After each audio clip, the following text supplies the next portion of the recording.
Assalamualaikum warahmatullahi wabarakatuh. Perkenalkan, nama saya Hudul Mukarrom, NIM 20410501044. Prodi Perbankan Syariah 2, Fakultas Ekonomi dan Bisnis Islam. Saya akan sedikit menjelaskan mengenai Bank Sentral. Yang pertama yaitu sejarah perkembangan Bank Sentral di Indonesia. Sebelum kita bahas mengenai sejarah perkembangan Bank Sentral di Indonesia, saya akan bahas sedikit sejarah mengenai uang. Salah satu fungsi uang adalah sebagai alat tukar yang sah. Pada zaman dahulu, jika seseorang menginginkan sebuah barang, maka ia harus membuat atau mencarinya sendiri, karena masih belum ada orang yang menjual barang seperti toko. Tapi bagaimana jika ada orang yang menginginkan barang, tapi tidak bisa membuatnya sendiri? Maka salah satu cara yang dapat dilakukan adalah menukar barang miliknya dengan barang milik yang lain, atau sering kita sebut dengan sebutan barter. Contohnya itu seekor sapi dengan satu karung gandum. Karena harga tidak sesuai, maka barter mulai ditinggalkan dan mulai menggunakan alat tukar yang dianggap bernilai tinggi. Contohnya seperti uang logam dan emas. Karena selain tidak mudah rusak, uang logam dan emas memiliki nilai yang tinggi. Karena persediaan logam terbatas, maka dibuatlah uang kertas. Selain ringan dan tipis, uang kertas mudah untuk dibawa kemana-mana. Nah, kita akan bahas mengenai sejarah perkembangan Bank Sentral di Indonesia.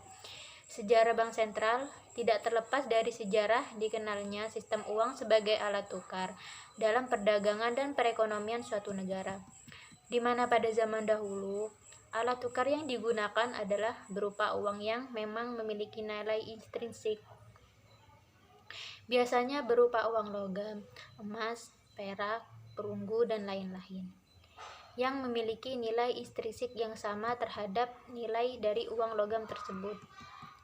Seiring dengan waktu dan terus berkembangnya perdagangan dan perekonomian, alat tukar berupa uang logam tersebut mulai menjadi keterbatasan karena memang ketersediaan sumber daya alam yang terbatas untuk mencetak jenis uang seperti itu. Dan ini menghambat potensi untuk berkembang lebih besarnya lagi perekonomian suatu negara. Untuk itulah kemudian dikenal sistem uang kertas yang pertama kali ditemukan melalui sistem penjaminan yang dalam hal ini dilakukan oleh suatu badan penjamin sekaligus penyimpan yang disebut bank, di mana uang kertas yang dikeluarkan oleh bank tersebut dijamin memiliki nilai yang sama atau dijadikan akan memiliki nilai beberapa kali lebih besar terhadap emas atau uang logam yang disimpan oleh nasabah atau masyarakat. Di Indonesia sendiri pada tahun 1828, De Javaanse Bank didirikan oleh pemerintah Hindia Belanda sebagai bank sirkulasi yang bertugas mencetak dan mengedarkan uang. Tahun 1953, Undang-Undang Pokok Bank Indonesia menetapkan pendirian Bank Indonesia untuk mengganti fungsi De Javaanse Bank sebagai bank sentral dengan tiga tugas utama, yaitu di bidang moneter, perbankan, dan sistem pembayaran. Selain tiga tugas pokok bank sentral yang tadi saya sebutkan, Bank Sentral Indonesia juga bertugas membantu pemerintah sebagai agen pembangunan, mendorong kelancaran produksi dan pembangunan, serta memperluas kesempatan kerja guna meningkatkan taraf hidup masyarakat. Yang kedua yaitu tujuan dan tugas Bank Indonesia sebagai bank sentral. Yang pertama yaitu tujuan didirikannya bank sentral adalah untuk mencapai dan memelihara kestabilan nilai rupiah dengan menggunakan instrumen kebijakan kestabilan nilai rupiah. Yang dimaksud adalah kestabilan nilai rupiah terhadap barang dan jasa yang diukur berdasarkan perkembangan laju inflasi, serta terhadap perkembangan mata uang asing yang diukur berdasarkan pada perkembangan nilai tukar rupiah terhadap mata uang negara lain. Sebagaimana di negara lain, pengendalian inflasi sebagai sasaran akhir kebijakan moneter dilakukan oleh Bank Indonesia dengan beberapa pertimbangan. Dengan demikian, terjadi atau tidaknya tujuan Bank Indonesia lebih transparan dan mudah diukur. B. Tugas Bank Sentral. Dalam rangka mencapai tujuan yang ditentukan menurut Undang-Undang Nomor 23 Tahun 1999, tugas-tugas Bank Indonesia selaku Bank Sentral adalah yang pertama yaitu A. Menetapkan dan melaksanakan kebijakan moneter. Bank Indonesia diberi kewenangan untuk melakukan kebijakan moneter melalui penetapan sasaran moneter dengan memperhatikan sasaran laju inflasi serta melakukan pengendalian jumlah uang beredar dengan menggunakan berbagai instrumen kebijakan moneter. Dalam melakukan pengendalian moneter, Bank Sentral dapat melakukan instrumen langsung seperti melakukan operasi pasar terbuka, melakukan operasi pasar terbuka di pasar uang, baik rupiah maupun valuta asing, penetapan tingkat diskonto, penetapan cadangan wajib minimum, dan pengaturan kredit dan pembiayaan. B. Mengatur dan menjaga sistem pembayaran. Sistem pembayaran yang lancar dan aman merupakan salah satu persyaratan dalam keberhasilan pencapaian tujuan kebijakan moneter. Sehubungan dengan hal tersebut, Bank Indonesia mengatur dan menjaga kelancaran sistem pembayaran melalui sistem kewenangan dalam yaitu melaksanakan dan memberikan persetujuan dan izin atas jasa-jasa pembayaran, mewajibkan penyelenggara jasa sistem pembayaran untuk menyampaikan laporan tentang kegiatannya, menetapkan penggunaan alat pembayaran. C. Mengatur dan mengawasi bank.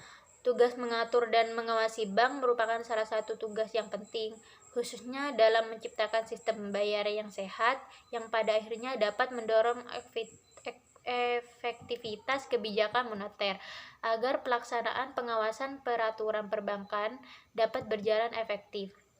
Tugas-tugasnya yaitu melakukan prinsip kehati-hatian, menyehatkan kegiatan operasional di bidang finansial perbankan melalui program-program penyehatan perbankan, menetapkan sistem pengawasan bank, meningkatkan mutu pengelolaan bank. Yang ketiga yaitu peranan Bank Sentral dalam stabilitas keuangan. Bank Indonesia memiliki 5 peran utama dalam menjaga stabilitas sistem keuangan. Kelima, peran utama yang mencakup kebijakan dan instrumen dalam menjaga stabilitas sistem keuangan itu ialah 1.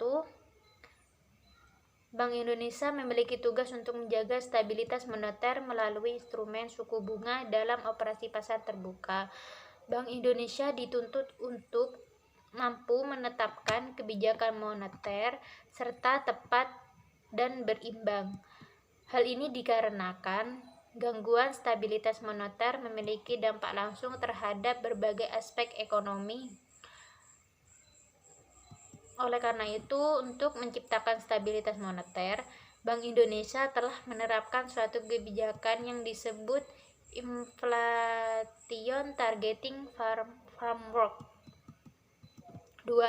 Bank Indonesia memiliki peran vital dalam menciptakan kinerja lembaga keuangan yang sehat, khususnya perbankan. Penciptaan kinerja lembaga perbankan seperti itu dilakukan melalui mekanisme pengawasan dan regulasi. Seperti halnya di negara-negara lain, sektor perbankan memiliki pangsa yang dominan dalam sistem keuangan.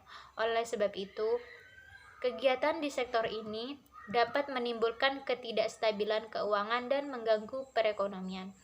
Untuk mencegah terjadinya kegagalan tersebut, sistem pengawasan dan kebijakan perbankan yang efektif haruslah ditegakkan.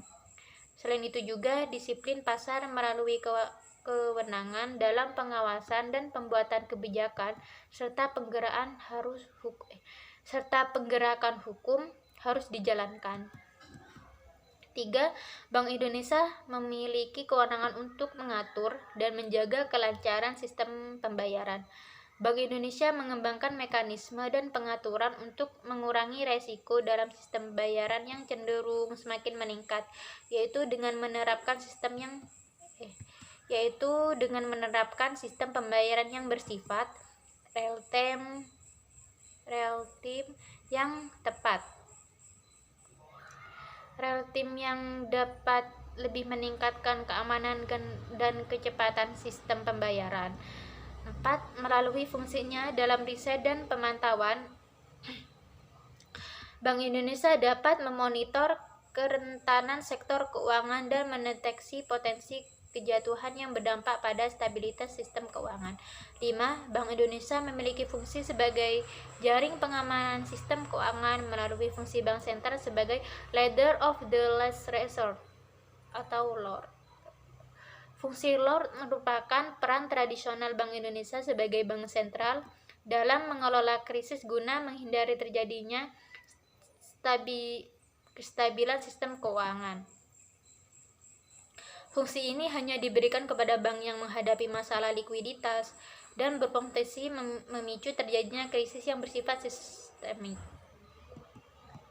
Pada kondisi normal, fungsi LOLR dapat diterapkan pada bank yang mengalami kesulitan likuiditas temporer, namun masih memiliki kemampuan untuk membayar kembali.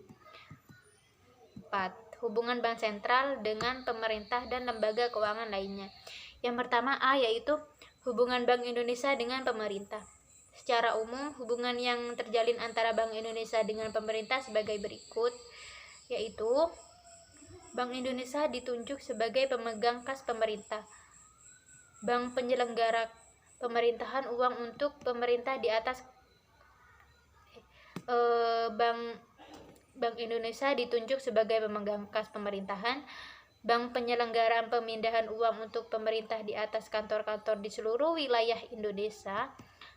Bank membantu pemerintah dalam penempatan surat-surat hutang negara, penatausahaan serta pembayaran kupon dan pelunasannya. Bank memberikan kepada pemerintah kredit dalam rekening koran untuk memperluas kas negara menurut keperluan sebagaimana ditetapkan dalam anggaran pendapatan dan belanja negara. Kredit tersebut diberikan atas tanggungan yang cukup dalam kertas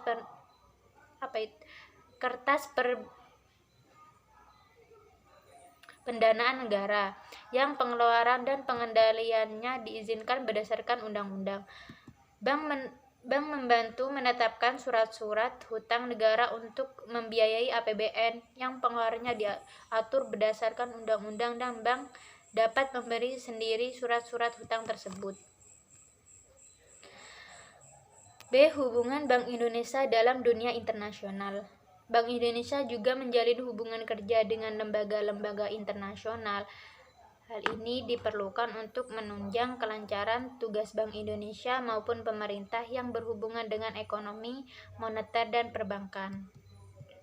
Hubungan kerjasama yang dijalin oleh Bank Indonesia terdiri dari sebagaimana bank sentral lainnya. Bank Indonesia juga menjalin kerjasama internasional yang meliputi bidang investasi bersama untuk kestabilan pasar valuta asing, penyelesaian transaksi lintas negara, hubungan koresponden, tukar-menukar informasi mengenai masalah yang terkait dengan tugas bank sentral, pelatihan atau penelitian di bidang moneter dan sistem pembayaran. C. Hubungan Bank Indonesia dengan lembaga keuangan. Hubungan yang terjalin Bank Indonesia dengan lembaga keuangan lainnya adalah Bank Indonesia menyalurkan dana kepada lembaga keuangan lain seperti bank komersial atau bank umum agar dana tersebut dapat digunakan pada masyarakat untuk tujuan usaha pembangunan yang produktif dan berencana. 5. Status Bank Indonesia selaku bank sentral di Indonesia. Pada tanggal 17 Mei 1999, Undang-undang ini memberikan status dan kedudukan sebagai suatu lembaga negara independen dan bebas dari campur tangan pemerintah ataupun pihak lainnya. Sebagai salah satu lembaga negara yang independen, Bank Indonesia mempunyai otonomi penuh dalam merumuskan dan melaksanakan setiap tugas dan wewenangnya sebagaimana ditentukan dalam undang-undang.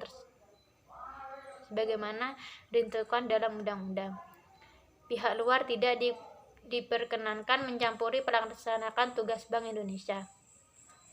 Dan Bank Indonesia juga berkewajiban untuk menolak atau mengabaikan intervensi dalam bentuk apapun dari pihak manapun juga. Sebagai salah satu lembaga negara yang independen, kedudukan Bank Indonesia tidak sejajar dengan lembaga tinggi negara. Di samping itu, kedudukan Bank Indonesia juga tidak sama dengan departemen, karena kedudukan Bank Indonesia berada di luar pemerintah. Status dan kedudukan yang khusus tersebut diperlukan agar Bank Indonesia dapat melaksanakan peran dan fungsinya sebagai otoritas moneter secara lebih efektif dan efisien. Sebagai badan hukum, status Bank Indonesia baik sebagai badan hukum politik maupun badan hukum perdata ditetapkan dengan undang-undang. Sebagai badan hukum politik, Bank Indonesia berwenang menetapkan peraturan-peraturan hukum yang merupakan pelaksanaan dari undang-undang yang mengikat seluruh masyarakat luas sesuai dengan tugas dan wewenangnya. Sebagai badan hukum perdata, Bank Indonesia dapat bertindak atas nama sendiri di dalam maupun di luar pengendalian. Itu tadi sedikit penjelasan dari saya. Terima kasih.